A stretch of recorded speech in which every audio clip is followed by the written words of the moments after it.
আমন্ত্রণ জানাচ্ছি আপডেট সংবাদে। শুরুতেই জানিয়ে দিব গুরুত্বপূর্ণ শিরোনাম, এরপরেই থাকবে বিস্তারিত। পারমাণবিক হামলার জন্য প্রস্তুত থাকতে বললেন কিম। এদিকে ব্যর্থতা স্বীকার করে প্রথম সামরিক রিপোর্ট প্রকাশ ইসরায়েলের। সিরিয়ায় ইসরায়েলের নয়া আগ্রাসনের নিন্দা জানালো 3 আরব দেশ।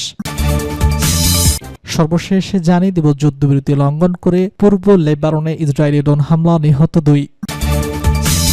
পারমাণবিক হামলার জন্য প্রস্তুত থাকতে বললেন কিম। পারমাণবিক হামলার জন্য প্রস্তুত থাকতে বললেন উত্তর কোরিয়ার নেতা কিম জং উন। শত্রুদের বিরুদ্ধে হুঁশিয়ারি দিতে এমন মন্তব্য করেছেন তিনি। এই উদ্দেশ্যে ক্রুজ ক্ষেপণাস্ত্র উৎক্ষেপণ করেন দেশটির সর্বোচ্চ নেতা। উত্তর কোরিয়ার সর্বাধিক কার্যকর প্রতিরক্ষা নিশ্চিত করেছে এই হুমকি দেওয়া হয়েছে। শুক্রবার ব্রিটিশ বার্তা সংস্থা রয়টার্সের প্রতিবেদনে উঠে এসেছে এই তথ্য।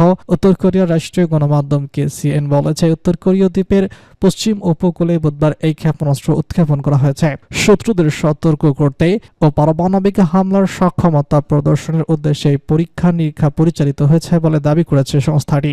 কিমের বার্তায় KCN আরও জানিয়েছে, শক্তিশালী হামলা চালানোর সক্ষমতার সর্বোচ্চ নিরাপত্তাকরণ এবং প্রতিরক্ষা নিশ্চিত করে।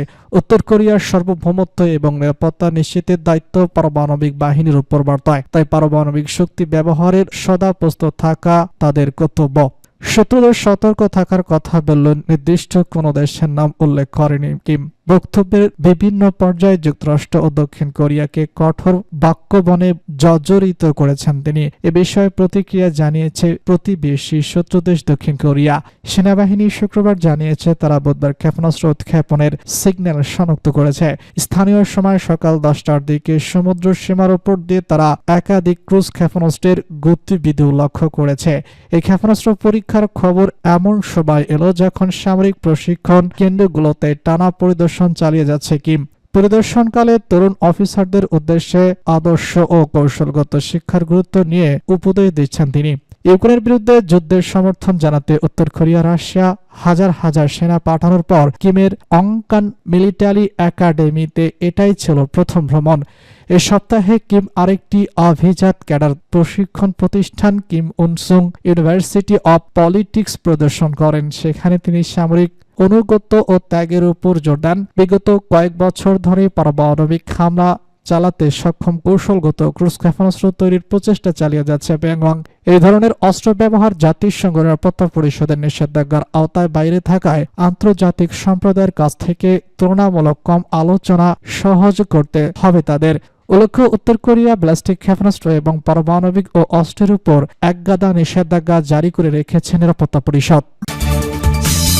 ব্যর্থতা স্বীকার করে প্রথম সামরিক রিপোর্ট প্রকাশ ইসরায়েলের। ইসরায়েলের সামরিক বাহিনী প্রথমবারের মতো 2023 সালের 7 অক্টোবর ফিলিস্তিনের স্বাধীনতাকামীদের সংগঠন হামাসের হামলার সময় নিজেদের ব্যর্থতা ও ভুলগুলো স্বীকার করে আনুষ্ঠানিক প্রতিবেদন প্রকাশ করেছে। প্রতিবেদনে বলা হয়েছে, ইসরায়েলের প্রতিরক্ষা বাহিনী আইডিয়া বেসামরিক নাগরিকদের রক্ষা করার মিশনে ব্যর্থ হয়েছে। শুক্রবার বিবিসির এক প্রতিবেদনে সব তথ্য জানানো হয়েছে।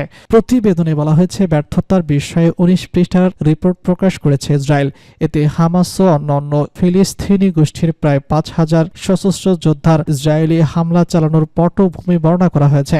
এই হামলায় প্রায় 1200 মানুষ নিহত হয় এবং 251 জনকে জিম্মি হিসেবে আটক করা হয়। বিবিসি জানিয়েছে, প্রতিবেদনে নতুন কোনো চাঞ্চল্যকর তথ্য না থাকলেও হামাসের উদ্দেশ্য ও সক্ষমতা সম্পর্কে ইসরায়েলি সামরিক বাহিনী ভুল মূল্যায়ন এবং অবমূল্যায়নের বিষয়টি স্পষ্টভাবে উল্লেখ করা হয়েছে। প্রতিবেদনে বলা হয়েছে, সামরিক বাহিনী গাজাকে একটি দ্বিতীয় স্তরের নিরাপত্তার হুমকি হিসেবে বিবেচনা করেছিল, যেখানে ইরান ও হিজবুল্লাহকে অগ্রাধিকার দেওয়া হয়েছিল।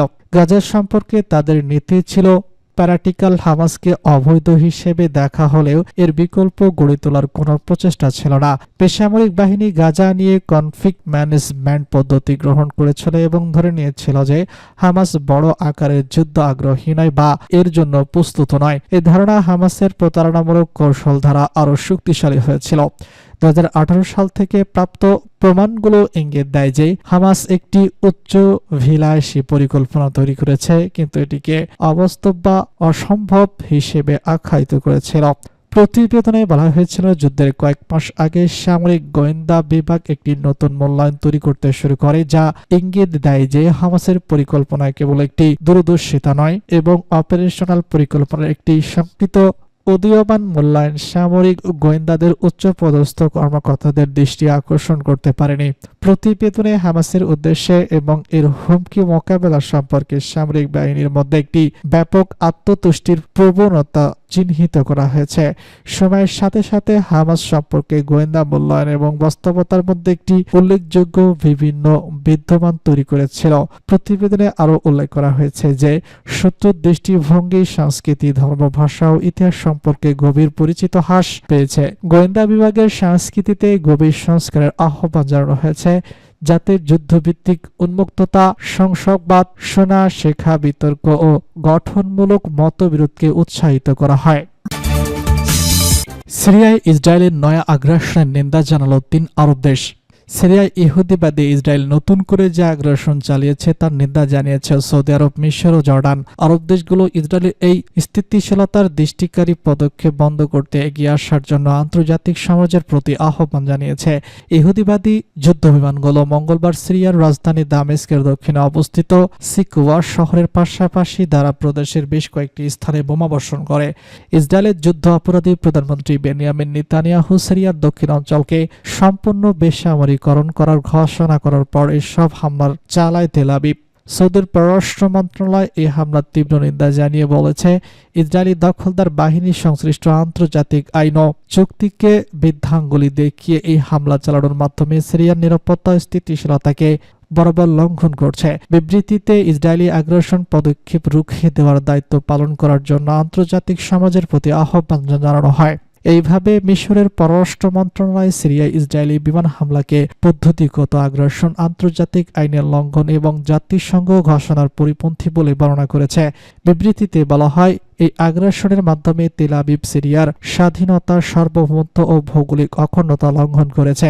এদিকে সিরিয়ার রাজা দ্বিতীয় আবদুল্লাহ আম্মান সফররত সিরিয়ার নতুন শাসন আবু মোহাম্মদ আল জলির সঙ্গে এক বৈঠকে বলেন, তিনি সিরিয়ার ইসরায়েলি হামলার নিন্দা জানাচ্ছেন। যুদ্ধবিরতি লঙ্ঘন করে পূর্ব লেবাননে ইসরায়েলি ড্রোন হামলা, নিহত 2। লেবাননের পূর্ব অঞ্চলে ইসরায়েলি পাইলবিহীন বিমান বা ড্রোন হামলায় কমপক্ষে 2 জন নিহত হয়েছেন। ইসরায়েল ও হিজবুল্লাহর মধ্যে চলমান যুদ্ধবিরতির মধ্যে এই ঘটনা ঘটল। লেবাননের সরকারি সংস্থা জানিয়েছে, গতকাল হারমেল শহরের উপকণ্ঠে একটি ট্রাকে ইসরায়েলি বাহিনী ড্রোন হামলা চালায়। এতে 2 জন নিহত এবং বেশ কয়েকজন হতাহত হয়েছেন। স্থানীয় সূত্রের বরাত দিয়ে আরব দেশগুলো জানিয়েছে, হামলার লক্ষ্যবস্তু ছিলেন মাহদি শাহিন নামে একজন হিজবুল্লাহ নেতা। কয়েক ঘন্টা পর দক্ষিণ লেবাননের দেইর কানুন আল নাহের গ্রামের একটি আবাসিক এলাকা লক্ষ্য করে আরেকটি বিমান হামলা চালায় ইসরায়েল। সম্ভাব্য হতাহতের পরিমাণ বা ক্ষয়ক্ষতির পরিমাণ সম্পর্কে তাৎক্ষণিকভাবে কোনো খবর পাওয়া যায়নি। দখলদার ইসরায়েলি বাহিনী এক বিবৃতিতে জানিয়েছে, লিবাননের প্রতিরোধ আন্দোলন হিজবুল্লাহর একজন গুরুত্বপূর্ণ সদস্যকে লক্ষ্য করে এই হামলা চালানো হয়েছে। লিবাননের কাসর অঞ্চলে 4400 ইউনিটের একজন গুরুত্বপূর্ণ হিজবুল্লাহ নেতার উপর একটি সুনির্দিষ্ট গোয়েন্দা তথ্যের ভিত্তিতে হামলাটি চালানো হয়েছে। ওই বিবৃতির কয়েক ঘন্টা পর ইসরায়েলি সেনাবাহিনীর আরবি ভাষী মুখপাত্র আভিচার আদলিং দাবি করেছেন, হামলার লক্ষ্য ছিল 4400 ইউনিটের নেতা হাশেম আলী সাফিউদ্দিন। প্রায় 14 মাস ধরে লেবাননের বিরুদ্ধে হামলা চালিয়ে লক্ষ্য অর্জনের ব্যর্থ হওয়ায় ইসরায়েল হিজবুল্লাহর সাথে যুদ্ধবিরতি মেনে নিতে বাধ্য হয়। 27 নভেম্বর থেকে যুদ্ধবিরতি কার্যকর হয়, কিন্তু চুক্তি কার্যকর হওয়ার পর থেকে দখলদার বাহিনী যুদ্ধবিরতি লঙ্ঘন করে লেবাননে প্রায় প্রতিদিনই আক্রমণ চালিয়ে আসছে।